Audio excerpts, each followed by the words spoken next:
안녕하세요. 저는 서울 용산구에 살고 있는 40대 초반의 여성입니다. 드라마에서 보면 가끔 그런 장면들이 나오더라고요.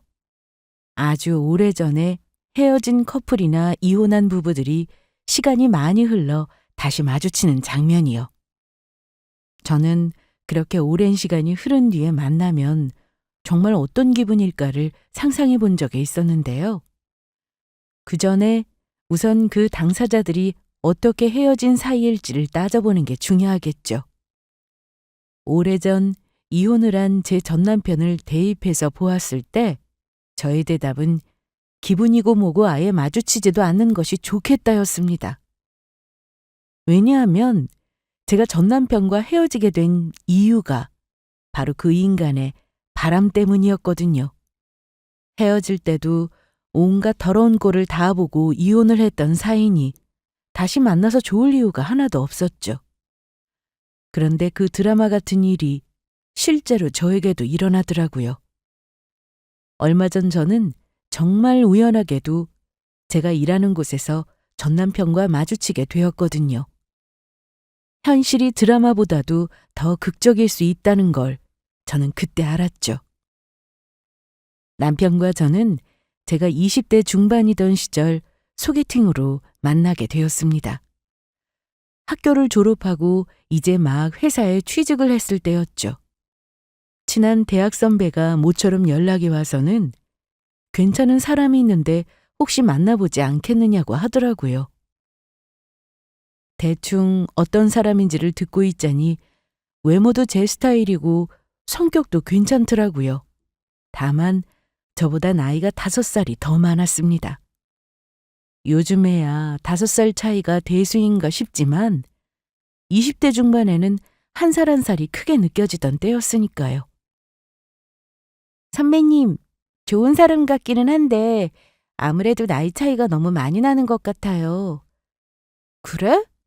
하긴 내가 생각해도 5살 차이는 좀 그렇긴 해. 네. 그리고 저는 동갑이나 연하가 더 편해서 오빠는 좀 안 맞을 것 같아요. 조금 고민한 끝에 저는 결국 나이 차이 때문에 그 소개팅을 거절했습니다. 선배도 이해한다며 별다른 말 없이 전화를 끊었고요. 그런데 하루 뒤에 또 연락이 왔더라고요. 아, 이 오빠가 포기를 할 생각을 안 하네. 네 사진 보더니 너한테 너무 꽂혔나 봐. 안 된다고 해도 자꾸 한 번만 더 물어봐 달라고 하네. 그래요? 에이, 그냥 나가서 밥이랑 함께 얻어먹고 온다고 생각하고 나가볼래? 성격은 진짜 좋은데. 나이 차이만 빼면 솔직히 다른 부분은 다 괜찮은 사람이야. 선배가 이렇게까지 말하는데 더 거절하기도 참 어렵더라고요. 물론 선배는 그것도 부담스러우면 진짜 나가지 않아도 괜찮다고 말했지만 이미 목소리에서 난감한 어투가 느껴졌거든요. 아마도 상대방이 엄청 졸은 것 같은 느낌이었어요. 저는 하는 수 없이 선배 말대로 그냥 하루 즐겁게 놀다 온다는 생각으로 나가보기로 했습니다. 어차피 남자친구도 없고 주말에 할 일도 없었으니까요. 어쨌든 위와 같은 이유로 소개팅 자리에 나가기 전까지만 하더라도 저는 아무런 감흥이 없는 상태였습니다. 성격은 좋다고 하니 사람이라도 재미있었으면 좋겠다 하는 정도가 그나마 저의 바람이라면 바람이었죠. 그런데 이게 웬걸요. 저는 얼마 지나지 않아 그 사람과 연애를 시작하게 되었습니다.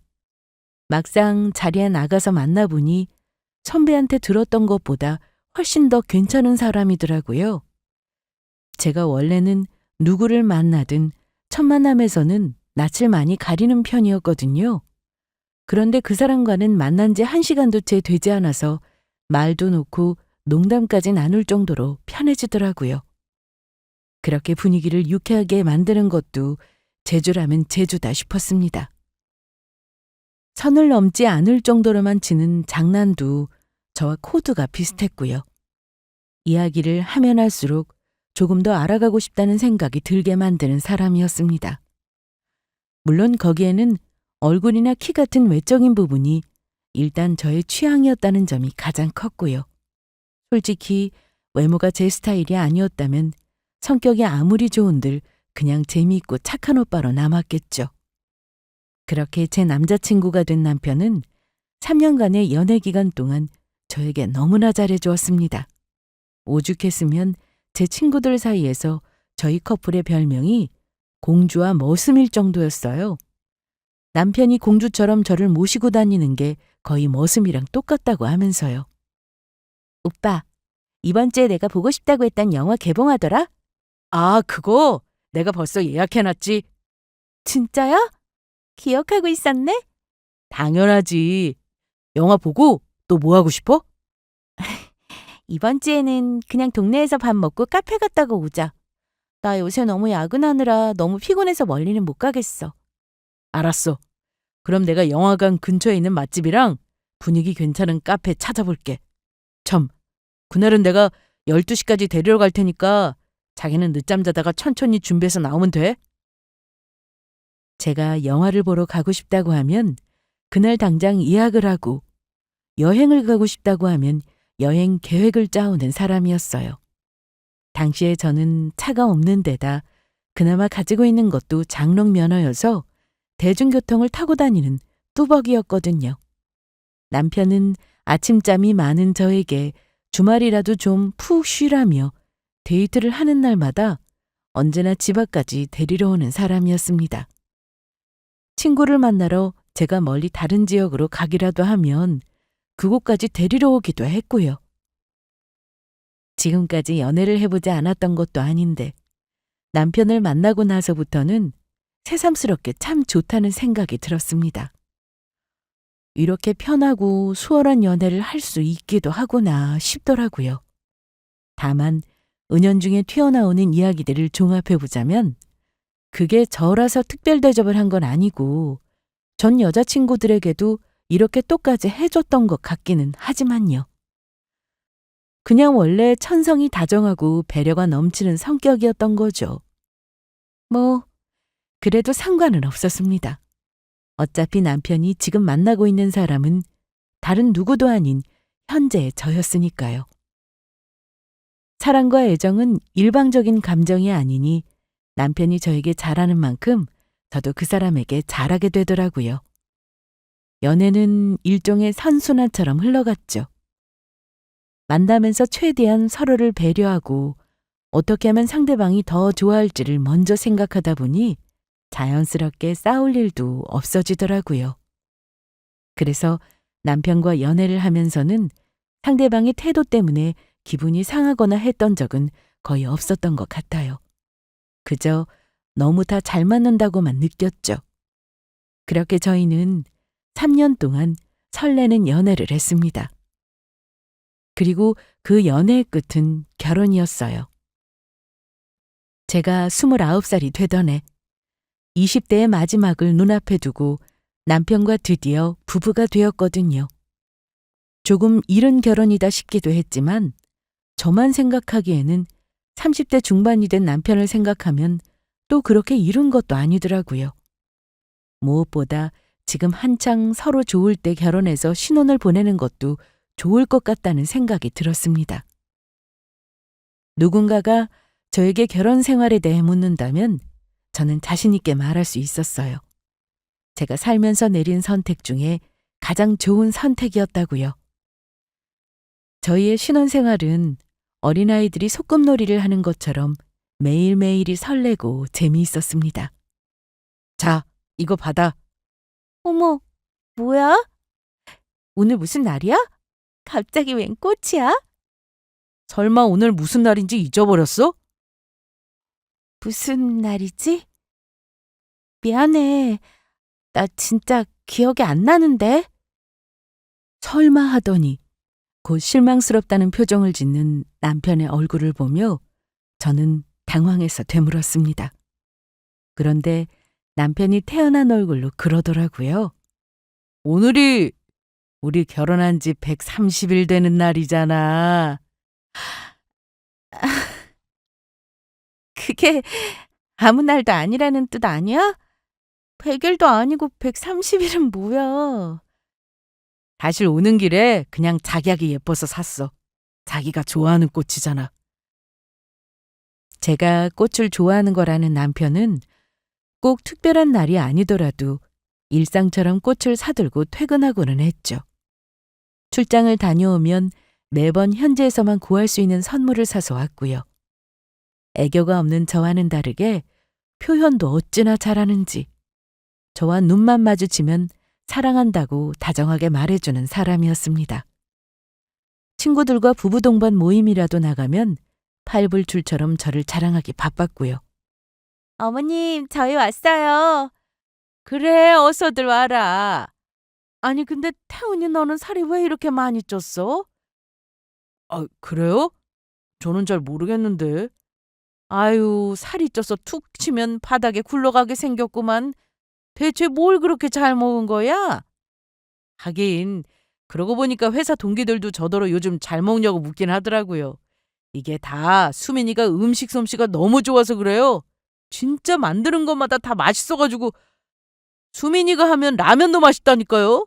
아이고, 저 팔불출 저거. 아, 그저 제 마누라밖에는 모르지.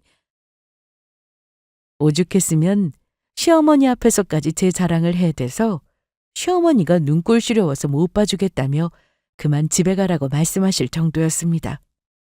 이성에 대한 평가에 까다롭기 짝이 없는 제 친구들마저 인정하는 사랑꾼이었죠. 저는 결혼을 고민하는 친구들에게 망설임 없이 말할 수 있었습니다. 단점도 물론 있겠지만 결혼을 하면 좋은 점이 더 많다고요. 그러니 좋은 사람을 만난다면 결혼이라는 선택지를 굳이 배제할 이유는 없는 것 같다고요. 그즈음 저는 한창 남편과 깨볶는 신혼을 보내고 있었고 그 마음이 아마도 아주 오랜 시간 동안 지속될 줄 알았거든요. 적어도 이렇게 금방 끝나게 되리라고는 생각하지도 못했죠. 남편이 변하기 시작한 건 저희가 결혼한 지 2년을 넘어가던 시점부터였습니다. 딱히 특별한 계기가 있었던 것도 아니었어요. 그냥 지난 날을 돌이켜보니 어느 순간 그렇게 되어 있더라고요. 가장 먼저 그런 느낌을 받았던 건 남편이 피곤하다는 말을 부쩍 자주 한다 싶었을 때부터였습니다. 여보, 이번 주 주말에는 우리 어디로 놀러 갈까? 단풍 다 들었다는 것 같던데 운동도 하고 구경도 할 겸 근처 산이나 가볼까? 미안한데 단풍 구경은 다음에 가자. 이번 주는 나 너무 피곤해서 못 가겠어. 많이 피곤해? 그럼 그냥 집에서 밥 해 먹고 동네 카페나 가자. 며칠 전에 새로 생긴 데 있던데 밖에서 보니까 인테리어가 엄청 예쁘더라. 딱 당신이 좋아할 스타일이었어. 그래, 그날 봐서 가든지 하자. 소파에 누워서 핸드폰을 보고 있던 남편은 저와 눈도 마주치지 않고 그렇게 건성으로 대답했습니다. 솔직히 평소 같았으면 단풍이 다 들기도 전에 먼저 신나서는 저한테 어디로 구경을 떠날지 먼저 계획을 세워서 알려줄 사람이었거든요. 남편이 짜오는 계획에는 선택지도 다양했어요. 각 선택지마다 어떤 코스로 드라이브를 하고 어디서 무슨 구경을 하고 또 식사와 디저트는 어떻게 해결할지까지 전부 다 상세히 짜서 저에게 제시하고는 했죠. 저는 회사에서 하는 PPT 발표도 이렇게까지 열심히는 안 하겠다며 웃을 정도였고요. 그런데 이렇게 시큰둥한 반응이라니. 연애 3년과 결혼 2년을 거치면서 난생 처음 보는 생소한 광경이었습니다. 하지만 그때까지만 해도 남편도 사람이니 몸이 피곤하면 그럴 수도 있겠다는 생각을 했어요. 최근에 회사 일이 많아졌다며 야근을 하고 늦게 들어오는 경우가 많았거든요. 주말 잔업을 하러 나가야 한다면서 주말에 출근을 한 적도 꽤나 많이 있었고요. 거의 2주에 한 번씩은 주말마다 출근을 했던 것 같습니다.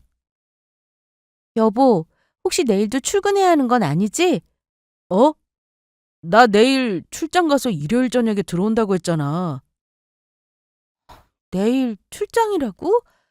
당신이 언제 그런 말을 했어? 안 했나? 나 내일 대구 출장이야. 얘기했던 것 같은데? 안 했어. 그리고 내가 일주일 전에 내일 민정이 청첩장 모임 가야 한다고 얘기했었잖아. 그럼 당신 못 가는 거야?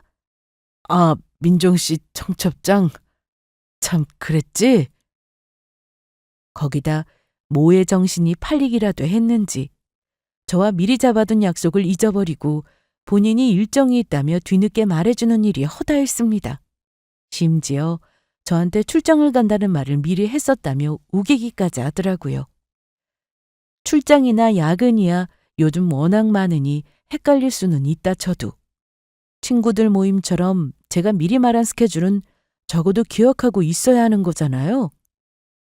이런 일이 반복되기 시작하자 저도 슬슬 짜증이 나더라고요. 됐어. 그럼 전화해서 그냥 약속 다음으로 다시 잡을게. 뭘 그렇게까지 해. 그냥 나는 빼고 당신 혼자 다녀오면 안 돼? 어차피 나야 결혼식에서 볼 건데. 민정이 나랑 제일 친한 친구라서 결혼 전에 우리한테 같이 식사 대접한다는 거잖아.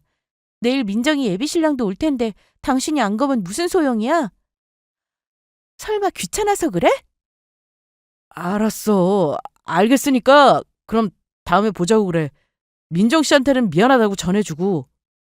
순간 화가 난 저의 언성이 높아지자 남편은 얼른 말을 바꿔서 알겠다며 꼬리를 내리더라고요.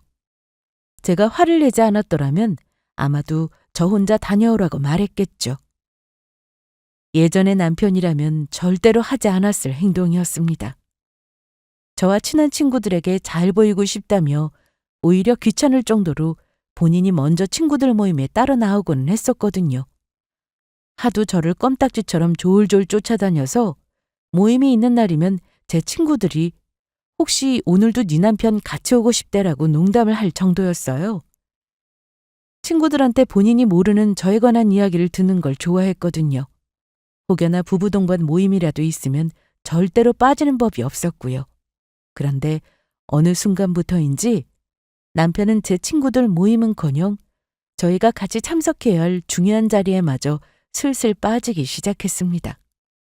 이제는 심지어 저와 가장 친한 친구의 예비신랑을 소개하는 자리에마저 빠지려고 하더라고요.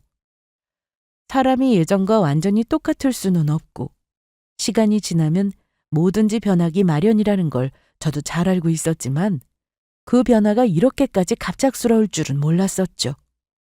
집에 있는 남편은 뭐랄까 매사 의욕이 없고 열정이 없는 사람 같았습니다. 눈만 마주치면 세상 다정하게 웃으면서 사랑한다고 말해주던 사람이 이제는 저와 눈을 마주치는 일조차 드물었어요. 당신 회사 일은 언제까지 바쁠 것 같아? 회사? 그건 나도 모르지. 언제 하루 쉴 수 있으면 우리 여행이나 갈까?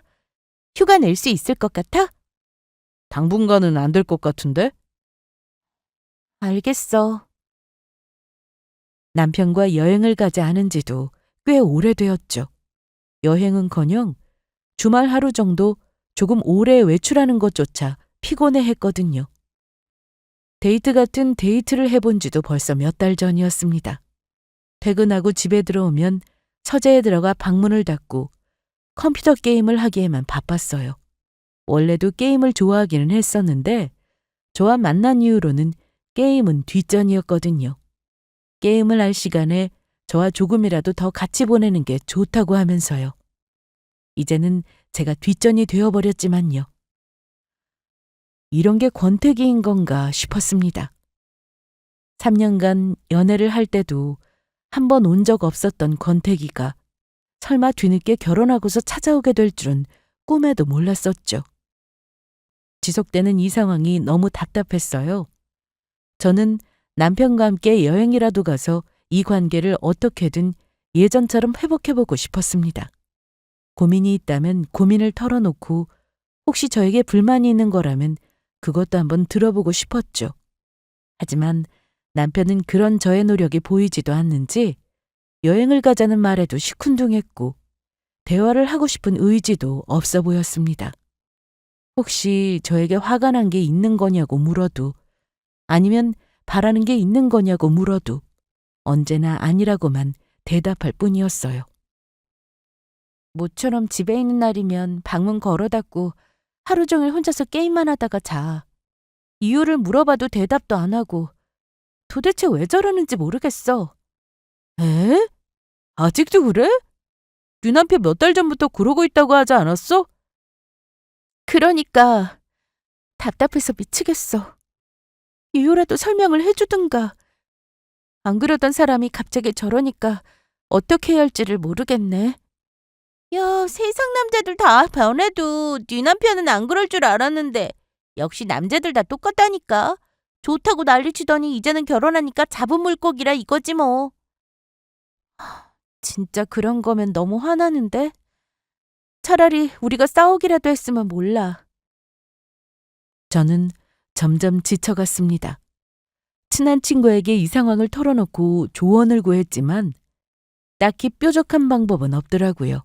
그냥 남자들 원래 그럴 때가 한 번씩 있다는 위로만 돌아올 뿐이었죠. 저러다가 또 어느 정도 시간이 지나면 원래대로 돌아온다는데 문제는 그 시간이 얼마나 걸릴지도 모르고 또 확실하게 돌아온다는 보장도 없다는 것이었습니다. 최악의 가정은 이 상태로 영영 결별하기 직전인 커플처럼 평생을 살아야 한다는 것이었는데 그건 정말 상상하기도 싫은 끔찍한 그림이었습니다. 그런데 내 친구들 중에서 너처럼 남편이 갑자기 변한 애가 있었거든? 그래? 알고 봤더니 남편이 바람을 피웠다더라고. 그리고 마지막에 한 친구가 조심스러운 목소리로 저에게 그러더라고요. 갑자기 생기는 모든 일에는 다 이유가 있는 법이라고요. 너에게 문제가 없었다면 상대방에게 문제가 있는 거니까 한번 잘 살펴보는 게 좋겠다고 하면서요. 그래도 설마 저는 그게 바람일 거라고는 생각지도 못했습니다. 그저 그냥 마음이 식었나 보다 싶었어요. 그 뜨겁던 사랑이 결혼하고 고작 겨우 2년밖에 가지 않았다는 걸 생각하면 마음이 너무나 힘들었지만 말입니다. 남들에게도 일어나는 일이 그저 저희 부부에게도 일어난 것뿐이라고 생각하기로 했어요. 사실 그것 외에 제가 달리 할 수 있는 일도 없었고요. 친구들과 그 대화를 나눈 지 아마 2달쯤 더 지났을 때의 어느 날이었습니다. 저는 원인을 찾기 위해서 제가 했었던 수많은 가정들이 실은 아무짝에도 쓸모없는 공상이었다는 걸 알게 되었죠. 제 눈앞에 실제로 들이닥친 현실은 상상도 해본 적이 없는 종류의 역겨운 일이었거든요. 저는 아직도 끔찍했었던 그날 오후의 기억이 눈앞에 선명한데요. 마침 그날은 제가 휴가를 내고 집에서 쉬고 있던 참이었습니다. 남편은 평소처럼 바쁘다는 핑계로 집을 비운 상황이었고요. 이제는 회사를 갔는지 출장을 갔는지도 말을 하지 않고 밖으로 나돌 때였죠. 저는 평소처럼 노트북을 켜고 저의 SNS 계정에 접속했습니다. 제 남편과 저는 당연히 SNS 팔로우를 하고 있는 사이였습니다. 다만 남편은 계정을 거의 사용하지 않고 친구들 게시물을 보는 정도로만 쓰고 있었고요. 그런데 저에게 이상한 메시지가 와 있었습니다. 발신자는 제가 모르는 사람이었어요. 의아해하면서 메시지를 열어보니 거기에는 정말 눈이 뒤집어지게 기가 막힌 내용이 적혀 있었습니다. 저는 바로 메시지에 적혀 있는 번호로 전화를 걸었습니다. 어떤 여자가 바로 전화를 받더라고요. 안녕하세요. 메시지 보내신 거 받고 전화 드리는데요.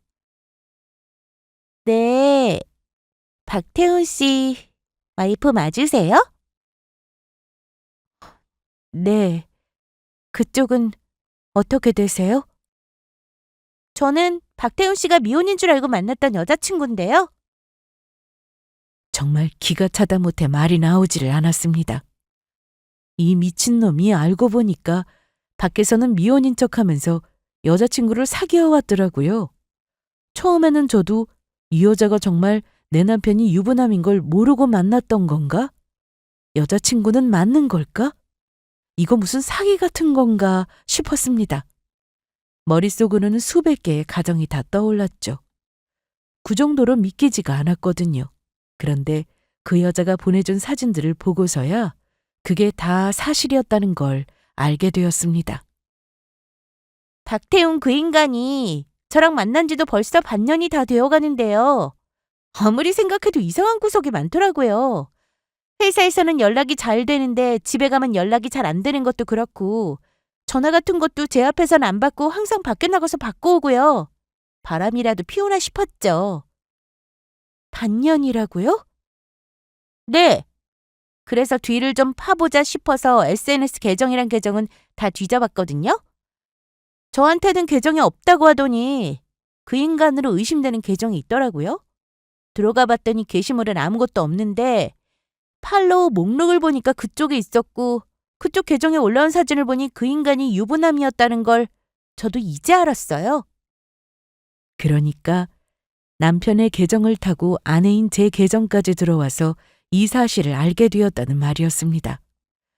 저의 계정에는 웨딩 사진부터 시작해서 남편과 함께 찍은 사진들이 수두룩했으니까요. 그 황당함을 어떻게 설명해야 할지. 여자의 기가 막힌 목소리만 들어도 대충 돌아가는 상황을 짐작할 수가 있었죠.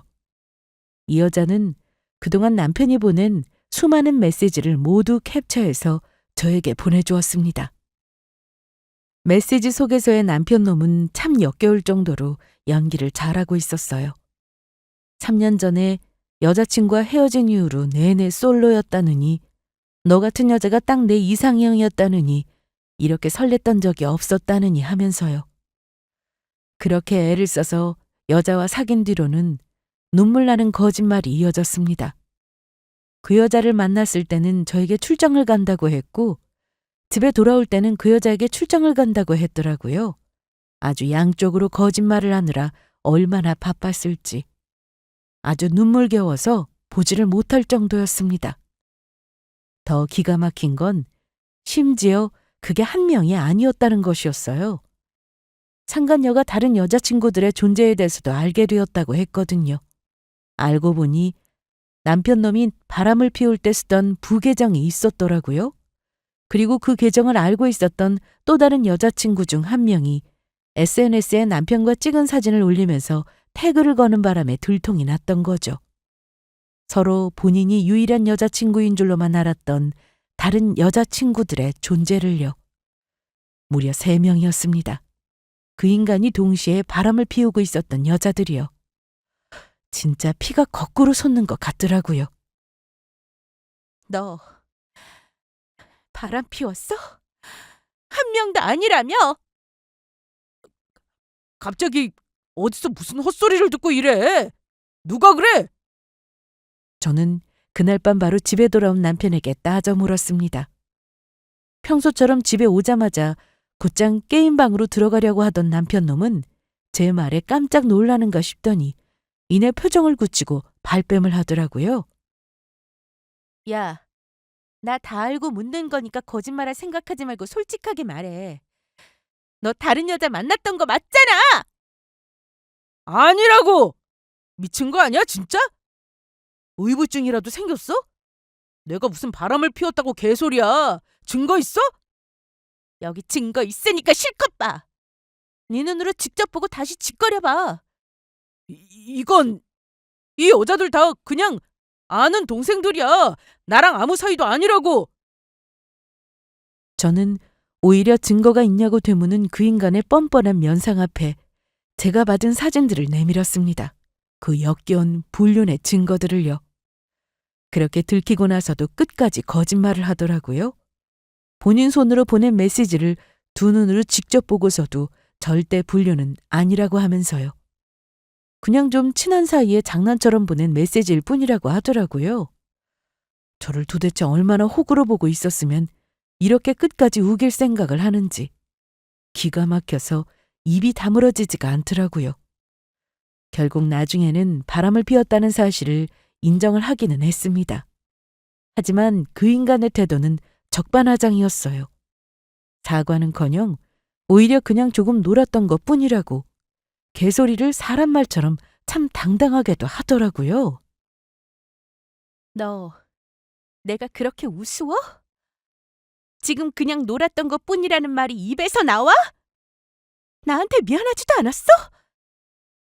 말했잖아. 걔들은 그냥 좀 데리고 놀았던 것뿐이라고. 내가 그렇다고 무슨 가정을 버리고 너랑 이혼하려고 했던 것도 아니고 그냥 조금 놀다 정리하려고 했었어. 진짜 인간 쓰레기 같은 놈이구나. 너 왜 이렇게 변했어? 원래부터 이런 인간이었던 거야? 야, 남자들 다 똑같아. 나만 뭐 특별히 더 쓰레기인 줄 알아? 들키냐 안 들키냐의 차이지. 다들 이러고 산다고. 그 말을 듣는 순간 저는 귀를 의심할 수밖에 없었어요.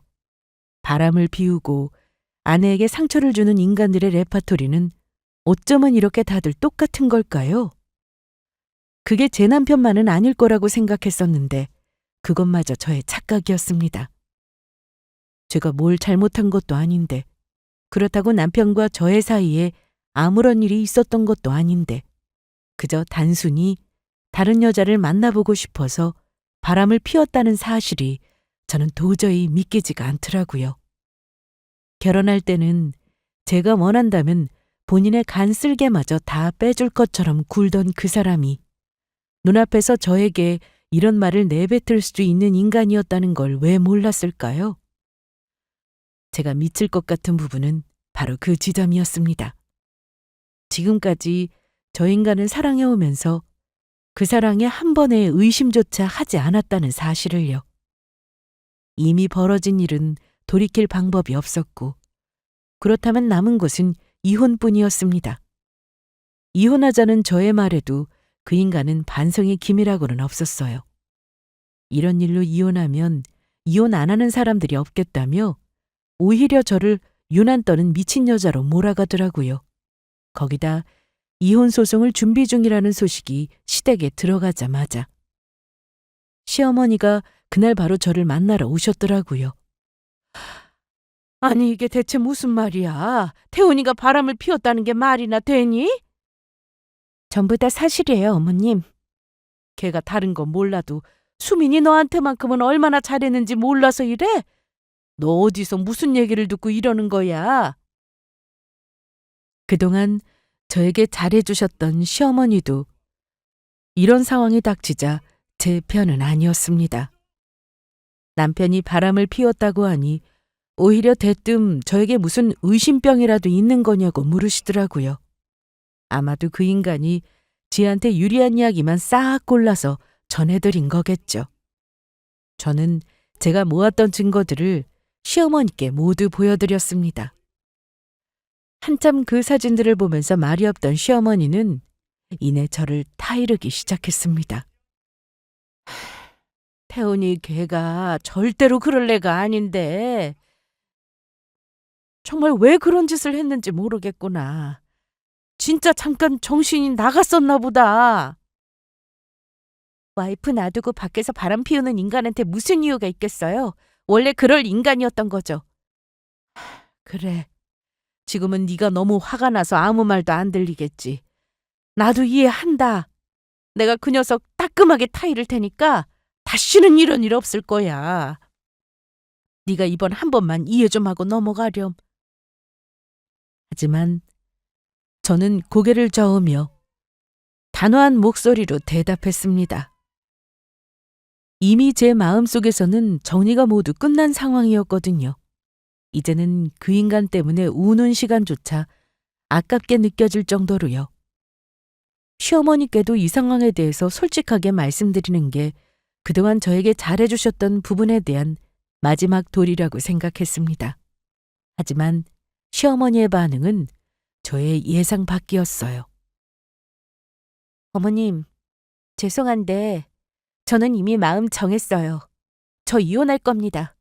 그 인간이랑 하루도 더 같이 살 생각이 없어요. 너 정말 이렇게까지 해야겠니? 설마 진짜 이혼이라도 하겠다는 거야? 네. 너 어쩜 애가 이렇게 독하니? 어떻게 그깟 실수 좀 했다고 하루아침에 남편을 무자르듯이 잘라서 내다 버릴 생각을 해? 네가 이렇게 독하게 구니까 태훈이가 정 떨어져서 밖으로 나돌았던 거 아니야? 정이 떨어진 건 오히려 저라고 말하고 싶은 심정이었습니다. 남편도 남편이었지만 시어머니마저 저에게 이런 말씀을 하실 줄은 전혀 몰랐거든요. 팔은 안으로 굽는다고 이 상황이 되어서도 결국 아들은 본인 핏줄이고 저는 남이었던 겁니다. 시집간 시누이가 똑같은 일을 당했다고 하면 시어머니 입에서 이런 말이 나왔을까 싶더라고요. 그 충격적인 대화 덕분에 마음을 정리하는 일은 훨씬 쉬워졌습니다. 마지막 남은 미련이라고 한다면 시어머니에 대한 죄송한 마음뿐이었는데 그날의 대화로 그 마음마저 싹 털어내버릴 수 있었거든요. 이혼 소송은 차례대로 진행되었습니다. 그 사이에 저는 새로 살 집을 구했고요. 이혼하면서 재산 분할에 들어가서 신혼집에 반씩 넣었던 돈은 전부 고스란히 되돌려받았습니다. 그리고 남편의 불륜으로 인한 정신적 피해 보상에 대한 위자료도 받았고요. 겨우 몇 천만 원 그 돈을 받는다고 해서 제가 받은 충격을 상쇄할 수는 없는 일이었지만요. 이혼한 뒤 저는 한동안 병원에 다녀야 했습니다. 수면장애와 불안장애 그리고 공황장애가 동시에 오더라고요. 밤에는 아무리 누워서 잠을 청해도 잠을 자지 못했고 사람이 많은 곳에 가거나 조금이라도 남편과 관련한 기억이 떠오를 때면 숨이 가빠서 제대로 서 있을 수조차 없었습니다. 너무 억울했어요. 잘못한 건 그 인간인데 왜 저만 이렇게 힘들어야 하는지 모르겠더라고요. 약 없이는 정상적인 생활을 할 수도 없어서 다니던 회사도 관두었습니다. 그렇게 1년쯤 시간이 지났을까. 친정 부모님의 권유로 사람이 적고 공기가 좋은 한적한 시골 동네에서 요양을 하다 보니 제 마음의 병도 차츰 호전되더라고요.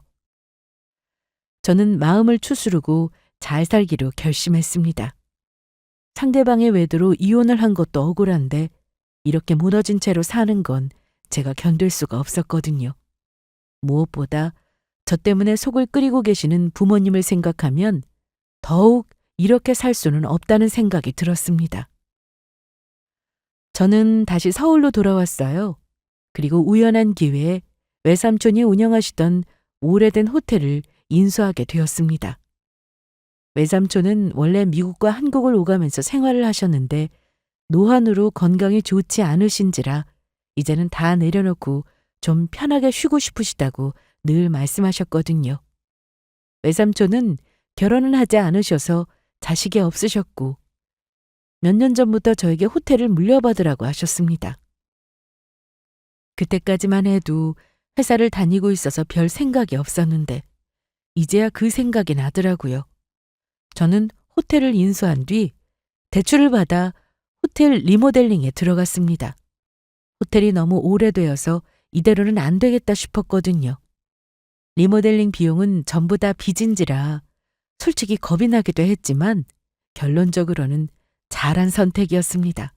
그리고 리모델링을 마친 후에 다시 개장한 호텔에 저는 저의 24시간을 바쳐 매달렸어요. 첫째는 절대로 사업이 망해서는 안 된다는 절박함 때문이었고 둘째는 이렇게라도 일에 집중하지 않으면 다시 마음의 병이 도질 것 같은 불안감 때문이었죠. 그렇게 시간은 흘러갔습니다. 일만 하다 보니 어느새 10년이 훌쩍 지나가고 있더라고요. 처음에는 운영이 불안했던 호텔도 이제는 완전히 자리를 잡았고 저도 더는 지난 날을 떠올리지 않을 만큼 건강을 되찾았습니다. 몸도 마음도 전부 다요. 이제 저의 낙이자 삶의 목표는 오직 이 일뿐이었어요. 눈을 뜨면 호텔에 나와서 정신없이 일을 하고 별을 보며 퇴근하기를 반복했습니다. 그렇게 되찾은 평온한 일상에 하루하루 감사하면서 살아가는 게 전부였죠. 그리고 전 남편과 다시 마주치게 된 그날도 별반 다르지 않은 하루였습니다. 임수민? 너 맞아? 로비에 있는데 뒤에서 제 이름을 부르는 목소리가 들려왔습니다. 그 순간 저도 모르게 소름이 돋더라고요. 정확히 10년 만이었죠. 하지만 10년의 시간이 지난들 저 목소리와 저 얼굴을 어떻게 잊겠어요? 저는 저 인간 때문에 정신병원 신세까지 져야 했었는데요. 뒤를 돌자 역시나 그 자리에는 정말 마주치고 싶지 않았던 얼굴이 있었습니다. 설마 했는데 진짜 임수민 맞았네. 어머, 너 여기서 일하는 거니? 저는 그 얼굴들을 마주치자마자 한숨을 내쉬었습니다. 전 남편 놈의 옆에는 전 시어머니까지 있더라고요. 아마 함께 호텔에 놀러 온 모양이었습니다. 어떻게 하고 많은 호텔줄 중에서 하필이면 이곳에서 마주치게 되는지 이런 게 말로만 듣던 악연인가 싶더라고요. 어머니는 먼저 올라가 계세요. 저는 수민이랑 이야기 좀 하다 갈게요. 누구 마음대로 이야기를 하다 가겠다는 건지. 제 의사는 묻지도 않고 본인 마음대로 전 시어머니를 보내더라고요. 전 시어머니는 뭔가 할 말이 있는 듯한 얼굴이었지만 아들의 재촉에 결국 먼저 호텔키를 받아 엘리베이터로 향했습니다. 뭐야, 너 왜 여기서 이러고 있어? 내가 할 소리거든? 난 너랑 할 얘기 없으니까 꺼져. 다니던 회사는 어쩌고 여기서 청소나 하고 있는 거야. 너 이혼하고 나서 병원 다니다더니 그것 때문에 회사에서도 잘린 거야? 그 말에 저는 어이가 없어서 웃음이 나왔습니다. 얼마 전 호텔에서 사용하는 소모품 브랜드를 변경하기로 결정한 상태였거든요. 그리고 오늘 처음으로 물품이 들어와 객실에 비치가 되는 상황이었습니다. 로비로 소모품을 잔뜩 쌓은 카트가 들어오고 있었고 저는 마침 물품 상태를 체크하느라 휴지며 비누, 수건 같은 것들을 확인해보고 있던 참이었죠. 전 남편과 시어머니가 오해를 하는 것도 이상한 일은 아니었어요. 심지어 저와 함께 물품을 체크하고 있던 직원이 제 심부름으로 잠시 자리를 비운 상황이었습니다. 그러게 이혼하겠다고 끝까지 고집 부리더니 잘하는 짓이다. 난 또 어디 가서 잘 살고 있는 줄 알았더니 겨우 이러고 살고 있는 거였어? 뭔 헛소리야? 내가 어디서 뭘 하든 네가 무슨 상관인데? 남의 일에 신경 좀 꺼. 야, 이 마당에 무슨 자존심이야? 너 불쌍해서 못 봐주겠다. 내가 다시 걷어줄까? 뭐래? 됐으니까 꺼지라고! 전 남편 놈은 마치 제가 측은해서 견딜 수가 없다는 얼굴로 무슨 대단한 은혜라도 베푸는 양 그런 헛소리를 내뱉고 있었어요. 저는 그 오해를 정정해야 할 필요조차 느끼지 못했죠. 마주 앉아서 다시 대화를 나누고 있는 이 순간이 그냥 시간 낭비처럼만 느껴졌거든요. 저는 인상을 찡그리며 그 인간을 내버려 두고 뒤를 돌았습니다. 그리고 그 순간 뒤에서 그 인간이 제 팔을 붙들더라고요. 제가 아무 데도 가지 못하게요. 힘이 얼마나 센지 순간 제가 뒤로 휘청할 정도였어요. 나 말하고 있는데 어디가? 이거 안다? 그때였습니다. 대표님! 당신 뭐야? 그 손 안 놔? 로비에서 일하고 있던 직원들이 어느새 소리를 치며 이쪽으로 달려왔어요. 그리고 놀란 전 남편이 당황한 사이에 제게서 그 인간을 떼어놓았죠. 더 이상 저에게 접근할 수 없도록 저와 전 남편 사이에 2명의 직원이 막아섰습니다. 다른 직원들도 여차하면 전 남편을 제압할 듯한 얼굴로 서 있었고요. 로비에 상주하고 있는 보안 요원들이었어요. 그리고 마침 심부름을 갔었던 여직원도 이쪽으로 황급히 달려왔고요. 대표님 괜찮으세요? 네, 괜찮습니다. 경찰에 신고할까요, 대표님? 전 남편은 순간에 벌어진 이 상황에 당황하다 못해 기절할 듯한 얼굴이었습니다. 아니에요. 잠깐 오해가 있었어요. 다들 가보셔도 괜찮아요. 진짜 괜찮으시겠어요? 네, 가보세요. 직원들은 제 말에 내키지 않는 얼굴로 일단 그 자리를 떴지만 계속 이쪽을 주시하고 있었어요. 다시 제 몸에 손댔다가는 가만두지 않겠다는 표정으로 전 남편을 노려보면서요. 사방에서 본인을 쳐다보고 있으니 아까처럼 마음대로 행동할 수도 없는 상황이었습니다.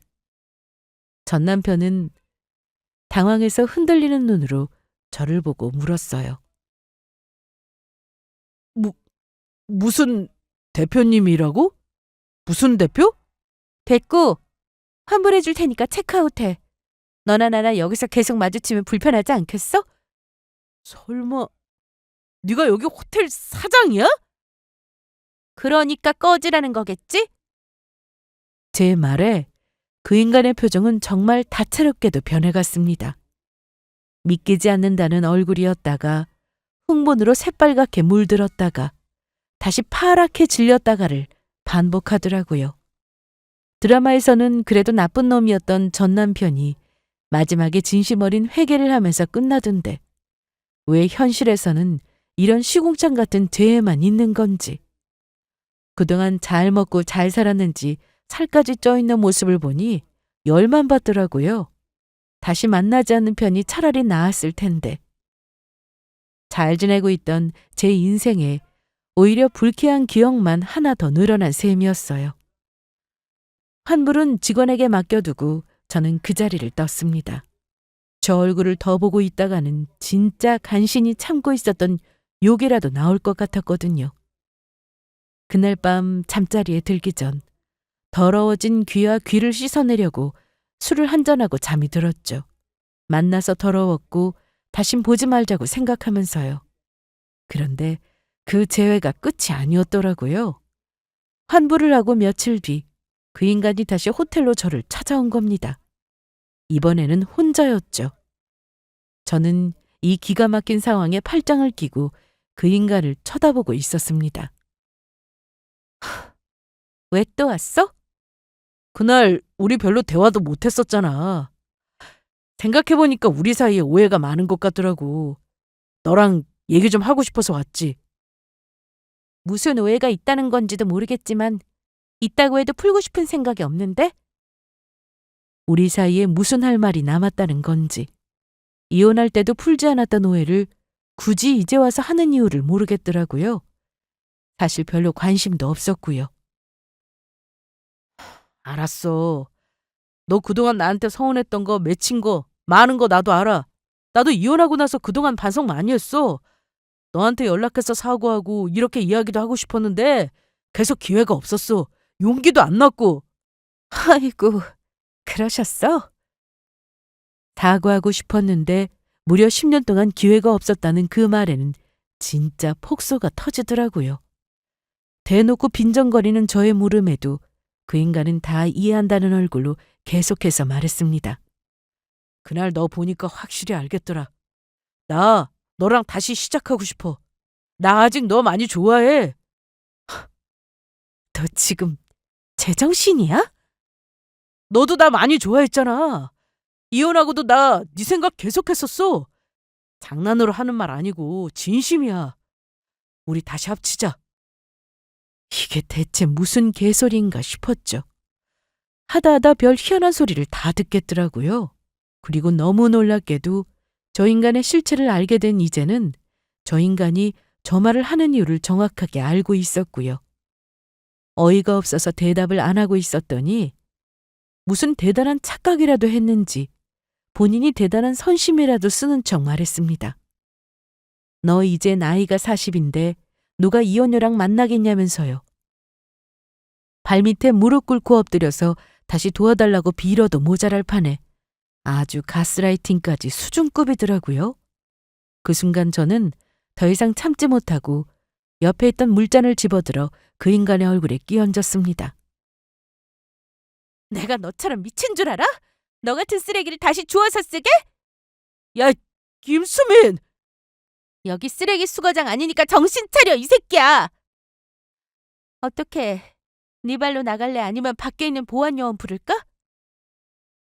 물벼락을 맞은 그 인간은 한참을 부들거리며 떨고 있었습니다. 이런 상황은 전혀 예상도 하지 못한 모양이었어요. 그러더니 곧 이를 바득바득 깔면서 자리에서 일어나더라고요. 독한 년이라 죽을 때까지 혼자 살 거라고 온갖 욕을 다 퍼부으면서요. 더 웃긴 건 그 말이 저에게 아무런 타격을 주지 못한다는 사실이었습니다. 저는 몇 년 전 재혼을 해서 이미 남편이 있었거든요. 그것도 저밖에 모르는 착한 남편이었죠. 영원히 만나지 않는 게 더 나은 인연이라는 것도 존재하는 모양이었습니다. 원래도 좋은 기억이라고는 남아있지 않았지만 실제로 재회를 하고 보니 없던 전까지도 다 떨어지더라고요. 그 재회는 그렇게 끝났습니다. 그 뒤로 다시 그 인간의 얼굴을 보는 일은 없었어요. 그나마 남겨두고 싶었던 20대 때의 즐거웠던 추억마저도 아이의 물거품으로 사라진 채로요. 그 인간 덕분에 저는 제 인생의 의미를 다시 되새길 수 있었습니다. 오늘 밤에는 남편과 함께 재밌는 영화를 보면서 맥주나 한잔 해볼까 합니다. 곁에 있는 소중한 사람과 지금의 이 행복을 다시는 놓치지 않아야겠다는 생각이 들었거든요. 들어주셔서 감사합니다.